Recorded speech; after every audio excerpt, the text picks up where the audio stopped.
As a conflict grows with Iran, far from the nuclear negotiating tables, the missiles over Syria and Israel, here a proxy war takes a darker, brutal yet unseen turn. This is the Yemeni city of Taiz, where an already ugly war has metastasized and is grinding the ruins of life into dust. These rare drone images show how barely a wall is left unscathed. Some of this was broken by Saudi Arabian air power, guided and equipped by the US, bombarding the Houthi forces that Iran is backing. Houthi mortars broke parts of the city too. And it's a chaotic, three-pronged fight down on the front line between two militia that were once on the same side and the Iranian-backed Houthis.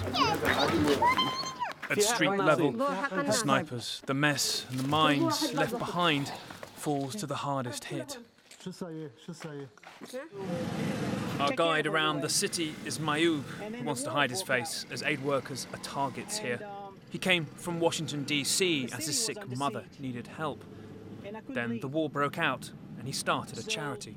There's a saying in the States that says, when life throws you lemon, you make lemonade. And I started it mainly to take care of the injured. Okay.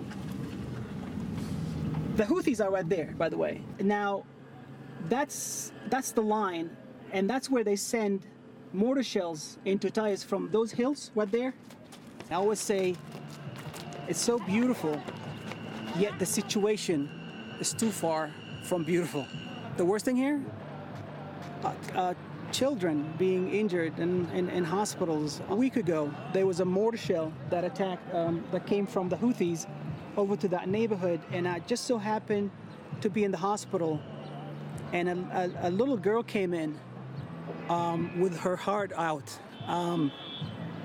It was very, very difficult to see. She was about 8 years old, and you can see her heart pumping. It's inhumane. I mean, who sends mortar shells and rockets into, this is the most crowded city in Yemen. Humanity is lacking, but also perseveres here, in the spirals of dust and torn plastic sheeting that are home for tens of thousands of displaced. Ready yourself for the unimaginable toll that hunger and disease can take on an infant girl, reduced almost to twigs of bone. Malika weighs 2 kilograms, and her mother Mariam says this is apparently an improvement. They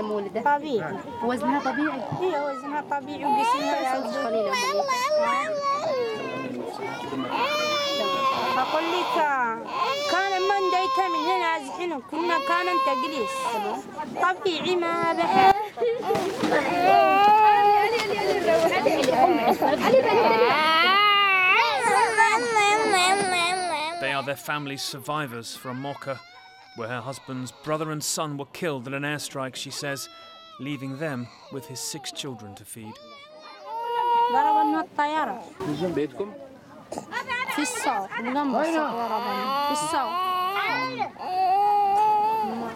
Those children who are able to fend off disease have other trauma to digest. Salah recounts playing in the weed grass with his little friend Frima. His story of how the mine exploded is patchy, but his pain is clear. كنا نقص نلعب كذا دقمة بحجار. كنا نقص يومنا نلعب وبعدين نرد المواشي ونقص نلعب. تسمع حرب اشتباكات قذائف.